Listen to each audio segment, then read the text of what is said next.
me semble que dans tous les open space du monde, il devrait y avoir un panneau avec écrit l'enfer c'est les autres parce que c'est le problème de l'open space. Alors si vous voulez passer une journée à peu près agréable au bureau, si vous n'avez pas envie de passer des journées catastrophiques à vous plaindre des autres, il faut carrément leur dire les choses qui vous insupportent chez eux, c'est-à-dire le bruit qu'ils font.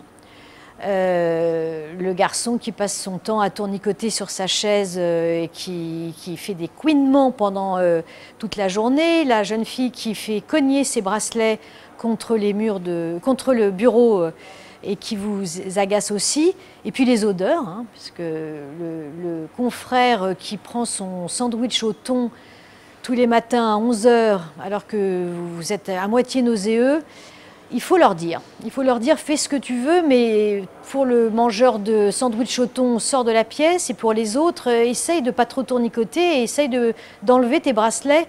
C'est le seul moyen, je pense, de vivre en harmonie dans un open space. C'est déjà pas très marrant, mais au moins que ça se passe le mieux possible, et puis surtout un peu de tenue. À partir du moment où dans un open space vous partagez votre bureau et que tout le monde voit ce qu'il y a autour de vous, évitez le côté très intime, le petit côté je mets la photo de mon fils, regardez comme il est mignon, je mets le dernier dessin de ma fille, la dernière dictée de mon garçon, il a eu 19,5 donc je suis trop contente de l'afficher, les photos du chien, etc. Les cartes postales, on a été à Marrakech à Pâques l'année précédente. Moi, je pense que c'est quand même mieux d'avoir un bureau à peu près vierge de toutes ces choses intimes qui nous entourent. Vous pouvez évidemment mettre une photo si vous avez envie.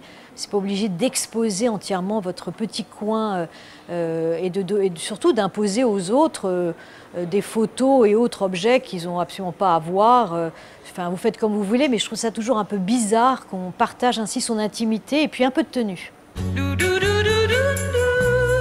L'open space, c'est pas forcément quelque chose de négatif dans le boulot. Au contraire, ça peut être très bien de pouvoir communiquer ensemble sur des sujets de travail, de faire des réunions comme ça un peu improvisées, d'avoir tout de suite la réponse à la question auquel on se pose sans avoir à faire des kilomètres ou à téléphoner pour prendre rendez-vous. C'est toujours formidable. Simplement, on n'est pas obligé non plus de vouloir parler avec Patrick, qui n'est pas le bureau à côté du vôtre, mais Patrick, il a le bureau à peu près 50 mètres du vôtre et de l'interpeller en hurlant « Patrick, on déjeune ensemble !» Non, respectez un peu les autres qui n'ont peut-être pas envie de déjeuner à ce moment-là et qui sont très très concentrés sur un bilan comptable par exemple, et puis un peu de tenue.